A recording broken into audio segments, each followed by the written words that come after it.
for. Tell me about her, because you know her. What's she like? We're sort of missing that as to what sort of person she was and is. Yeah.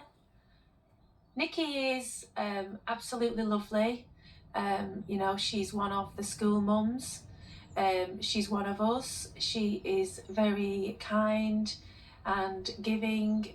She's very loving, and her children, her girls, are her world. She thinks a lot about family and spent a lot of time trying to make memories with family. And yeah, she is just a lovely, lovely, kind person. Oh, Jill, it's absolutely devastating. It is devastating for all of you. I mean, we heard her partner there, Paul, and he's got to put those wee girls to bed, and you just, you know, and they're asking questions about their mum, and it's absolutely heartbreaking, isn't it? Yeah, it's a living nightmare for them, especially. They need the mum. Obviously, we're on day 11 now, and every day it seems to be getting harder and harder. Obviously, for Paul and close family to try and keep things going and keep the girls on an even keel. It's very difficult. Of course, and you've got to have hope. That's the main thing. You do have to have hope. And things can be hopefully ruled out. I know we've got specialist divers with equipment. They're going to be going into the river. They're going to be having a look just to rule that out. And then the police can concentrate on other areas of investigation. Yeah, and here we are. And I suppose knowing Nikki and what type of person she is, a mum and a partner, this is out of character? Yeah, definitely, yeah. Nikki, as you said, we're a rural village, we're just normal people, simple lives, it's completely out of character, yeah. And then just on the point about the family, how is the family coping at this point? You're quite close to the family. Yeah, absolutely, we've got children at the same school, and that's how our relationship began. You imagine yourselves, Paul's got an immense job of looking after his family, supporting the girls. Yeah, imagine the roller coaster he's going on, living this, as he says, perpetual nightmare. So you can put yourselves in those shoes and think the roller coaster they are going on. And we've got to be here again as a community to support that, and that's why we are out here in conditions like this, just trying to find any clues we can. We are just trying to hold on to the hope. That's what's keeping us going. Knowing that her two little girls are at home missing mummy, and knowing that mummy is missing is what's driving us forward. We know that knowing Nikki, her family are everything, and we know without a doubt that if she could be at home with them, that's where she'd be. I think a lot of us looked at each other like, well, how and where? Which part? The part by the bench? Because there's a bench there for a reason, that you can sit there. It's astonishing if you manage to fall in from there, really. It is hysterical. She had vanished into thin air, like, yeah, just insane. By then, the investigation was attracting amateur sleuths.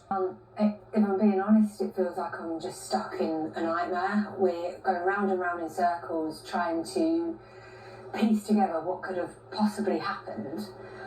And we've just got to keep such an open mind with everything, because we just have no idea where she is. It's like she's just vanished into thin air.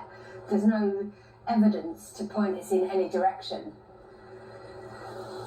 Obviously, my hope is that she's still out there, something's happened, and she's, I don't know, needed to take herself off for whatever reason, and we just want a home. We need her home, her children need a home.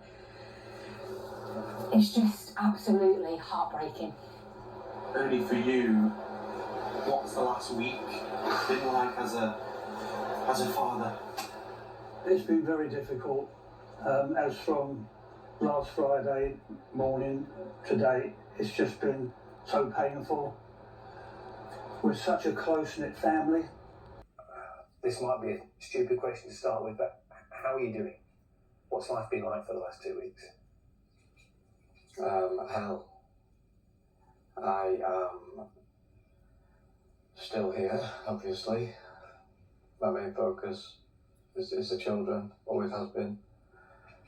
So that's my focus that gets me through. But, you know, think when you're going through something like this, you can't put it into words. I can't say how I'm doing. I can't really explain it because it's not your average everyday thing. Nobody knows really anybody who's ever gone through anything like this. Who knows anybody who knows anybody? So it's just an impossible situation for everybody involved. I think that's the thing, because it's hard to imagine what you're going through. Can you even put it into words for us, the sort of emotions that you're feeling at the moment? Anger, utter frustration, confusion, disbelief, surrealism. Nothing feels real. I was going to ask you that. What feels like you live in someone else's life, or how does it feel? It doesn't feel real. Yeah, it's in a Truman Show. Well, I feel like I'm in a Truman Show. His partner, family, and the whole community are desperate for news. We've got a mummy missing and 2 little girls asking where their mummy is, and then we've got Paul being so strong for his little girls, but imagine the roller coaster he's going on. It's just heartbreaking. Every type of emotion you can imagine. She's so well loved. She's just kind, beautiful inside and out. She'd do anything for anybody. What we're holding on to is no news is good news, and we have to hold on to hope because that's what's pushing us forward at the moment. And anyone who knows Nick just knows that a family are a world, her girls are absolute everything. And if she could be at home with her girls and Paul, we just don't have any doubt that that's where she'd be. Nicola knows this area well and would often post photos with her dog Willow during their walks. Well, this is the spot where Nicola... I don't have anything to say other than what the family said yesterday. My whole focus is my 2 girls, just staying as strong as I can for them. I'm scared that if I put any focus into anything else, it's going to take my, focus off that. So I've got to be very careful. Just hoping to goodness that anything comes out from the interview yesterday, no matter how tiny. Just say a massive thank you to the community, friends, for everything that they're doing. It's absolutely incredible. I just can't believe that we're a week on, and as yet it seems like we're no further on. It just seems absolutely impossible. It's like a dream. I just cannot get my head around any of it. I mean, you're left sort of trying to make sense of the census, aren't you? It is just such a mystery. Yeah, it is. There's just every single scenario comes to a brick wall, every single one of them, and then all we're doing is sitting there going round and round and round, going through every scenario, and then go back to the first scenario again and do the whole thing again, and it's just all day long. That's all we're doing. That's all we're doing. How are you coping? It must be so difficult. Like you say, your focus is on the girls, and it has to be. But yeah. it must be so difficult. I don't know how I'm coping. I don't even want to actually think about that. Just focus. Just like I say, it's just about the girls. That's it. I'm there for them. I don't want to really elaborate on that. I don't want to take my eye off that. It must be heartwarming to see the public response. I mean, hundreds of people trying to help. It's amazing. It is. Right now, it's the only thing that we can take is, that level of support is out of this world. It gives us a great amount of comfort knowing that that's going on. Sadness, it's torture, it's despair, it's frustration. So today, it's 2 weeks since Nikki has gone missing. So the police are crying out for any information on this gate and this part of the road, which is Garstang Road and St Michael's on Wire. As I said today, I'm almost feeling a little bit numb today. 2 weeks on, but we still have that hope that today will bring something. We can bring those girls home to Paul and bring Nikki home. Friends Jill Peck, this is what she had to say. I mean, there are no words really. It's one of the situations throughout life you don't want to have to live through. And we are so grateful to the SGI team and obviously the police who are working closely with them and the community and just working tirelessly really to try and find out what's happened to Nikki. Yeah, it's an emotional roller coaster for sure. We need to keep, more than ever as a family and as friends, we're keeping hope. We're trying our best to stay positive. We want to bring Nikki home. Her 2 little girls need her. They're desperate for her back, to cuddle them in at night. And obviously just we just need some answers. We need factual facts, we need evidence.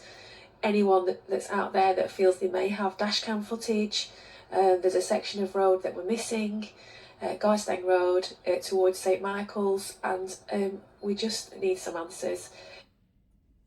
And so, well, the search does continue. I'll bring you an update now from Lancashire Police. They have just released a new image of a potential witness in the disappearance of Nicola Bulley. They are looking for this woman pictured here, walking her dog in the same area that Nicola Bulley went missing.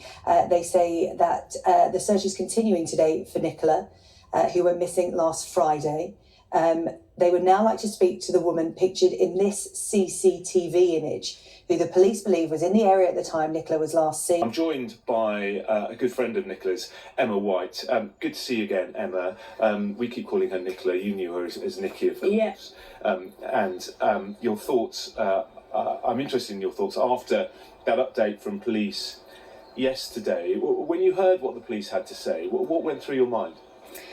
Let's just take you back to yesterday. So yesterday was a 7-day milestone. It was a roller coaster in itself. You wake up, still no news. Okay, we'd already planned the 7 days, a big media publicity. We were out there with the banners. So then to hear just in the afternoon that had driven awareness, influx of calls, that hope was ignited. I couldn't tell you the feeling like something's got to come of all this information. We then get the news bulletin, and it comes up with this hypothesis, then that sinking feeling again. And I just wanted to quote, so what we're saying is, what struck a chord, she said the search continues to no avail, and then obviously a hypothesis is unlimited information. And when we're talking about a life, we can't base it on a hypothesis, surely we need this factual evidence.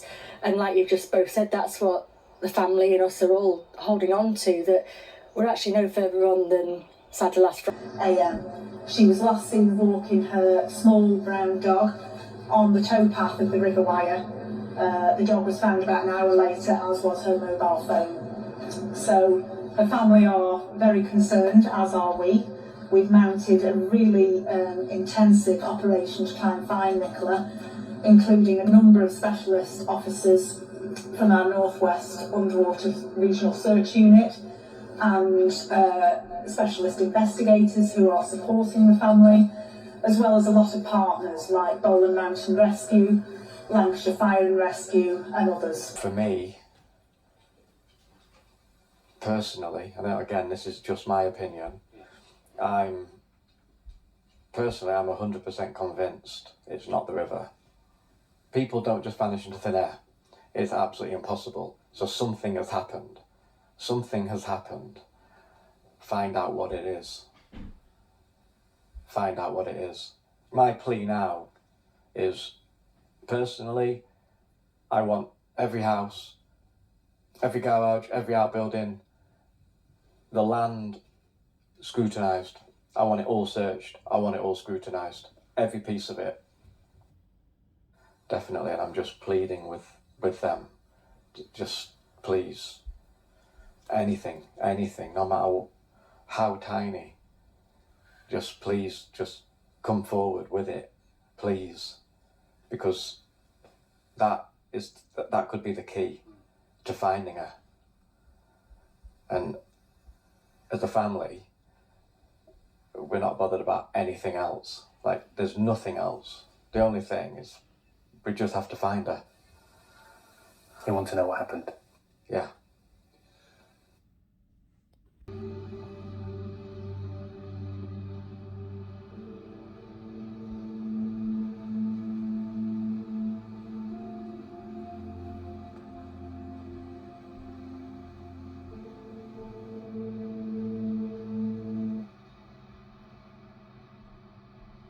I will play the game, play it all the way through, at least one time first, so that you can just see the footage there.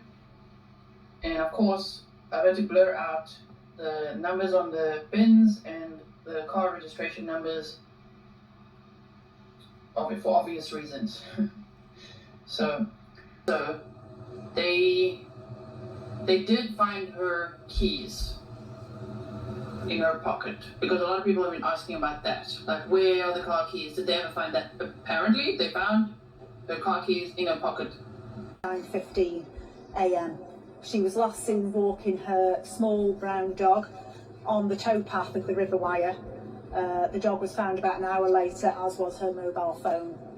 So her family are very concerned, as are we. We've mounted a really intensive operation. This is a small Lancashire town in a desperate search, where no one wants to give up looking. Tonight, search teams in the dark and rain responded to a community call-out. Wading into the river close to where Nicola Bulley's phone was found, they pulled out what looked like a green chair. But police are appealing for any new information, calling now for this key witness to come forward, a woman seen here pushing a pram, who police believe was in the area where Nicola disappeared on Friday morning. As the investigation continues, Nicola Bulley's friends say it's too soon for condolences, that the police theory that Nicola fell into the river is not one they can as yet accept. As far as we are aware, there is no evidence that she is in that water. And I mean, the police have been incredible with the resources that they have thrown towards that river. This is not adding up. And it's not adding up on a huge, huge scale, which makes you think, well, then there has to still be hope, because we're missing something. Something is not making sense. Friends have established this, a community search hub in the village tennis club, as well, where people can come, take a map of the local area and try and help. For over 20 years. It's a distressing time for the family, and my husband and I, we just felt that we wanted to come and, just come and look. Hi, do come How are you? No, not at all. Good to see you. You'll let me in. Well, it has been like that. So you actually saw the phone, is that right? Yeah. You saw the phone that Friday morning? Yes. Yeah, and that was around, was it after 9:30? I gave a full statement to the police with the exact time because my wife's telephone call had the time on it, so I've given a full statement. Was it just on the bench, or was it just on the bench? Yeah. How's the last 3 weeks been? Each day something new comes out, doesn't it? And in terms of, when you saw Phone, Lead and Willow, you knew who Nicola was. No, I didn't. Oh, you knew Willow, that was it, wasn't it? You knew Willow. I knew I'd seen both the owners of Willow walking this dog in the past, but whilst I knew them by face, like I know your face, I didn't know the name. But I remember you actually telling me, when you saw the phone, the Lead and Willow, you were like, okay, I'm going to keep an eye on it because something doesn't feel right. I got something done to the toilet in the, that would have been my first. I got them at this red brick building here, and I thought this is not right. And then there was a conversation. But my wife was trying to ring me. I was trying to ring her. Penny had rung my wife. To say that she should fasten the dog up that was. And Penny was the lady who actually spotted Willow initially and saw the phone but didn't know what was going on with the phone. That's right, yeah. And then after that, what happened? Well, it was just a progression of things happening. We found out because of the wallpaper on the phone. We found out who the couple were, then the school was contacted and Paul arrived. Look, we'll let you carry on with your walk. I know you do this every morning. Nicola did this almost every morning as well. We're retracing those. Used to dealing with, families of drowning victims.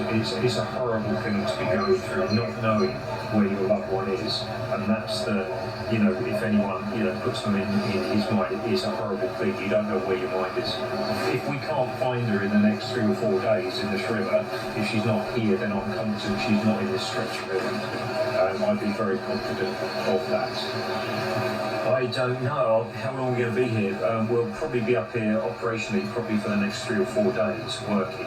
We'll do what we can for the family and to assist Lancashire Police as well. It doesn't seem to be a third party involved. I've worked on cases where, up north, the Lorna Torn case, where we had a stiletto laying by the river, and it was actually a decoy by the murderer. He actually put it by the river, and she was actually found in a haystack.